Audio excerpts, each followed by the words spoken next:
अब ना चिड़ैया उड़ी बाझ उड़े वाला बा।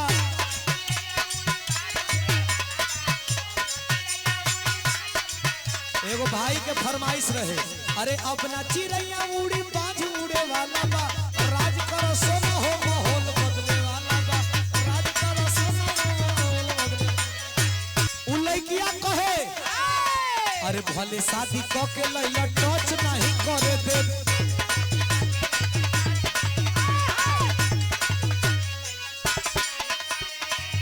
ए पिंटू जी अरे मिली ना जवाब तब ले दे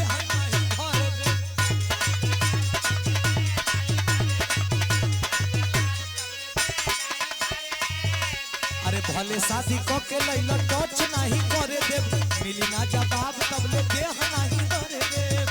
अरे कितना दिन ले चलइबा ई वारंटी लिख के दा,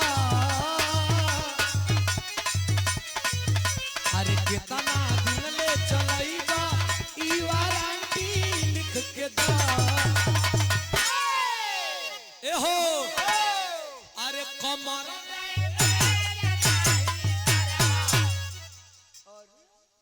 ई का ह, ई का ह उदल। अच्छा उजागिरी का ह। अरे तू इनकर पाहुन न लगबो। हम तो माने हां लगबे करल। हां तो उन्हीं का कमर है। अच्छा अरे पाहुन के ठीक बजाए दे भाई। बा ए हो अरे कितना दिन ले चलई ई वारंटी के दा,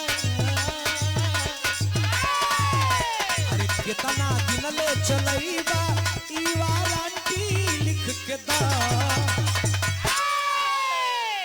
अरे कमर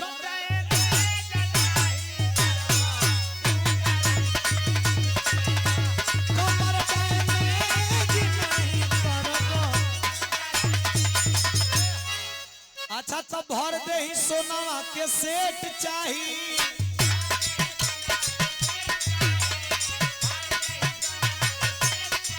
ए हो अरे पटना में दू गो फ्लैट चाहिए।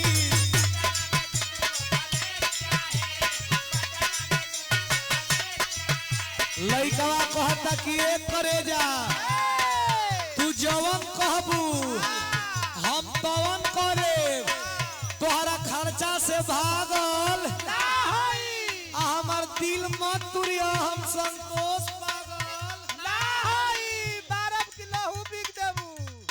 लइकवा कहे अरे बनबू जे ढेर तू चिरुड़न बाज हो।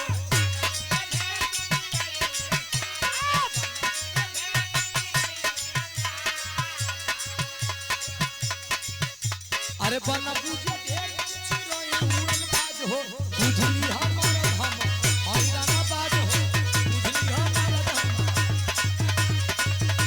खाली खाली अंगूरी घुसे भर छोड़ ले बस बस। ए हो हमरे दीपक भैया कौआ खोज से भावी मुखिया प्रत्याशी, अरे क्या कहना आकर के आनंद दे रहे हैं और आनंद ले भी रहे हैं। ए हो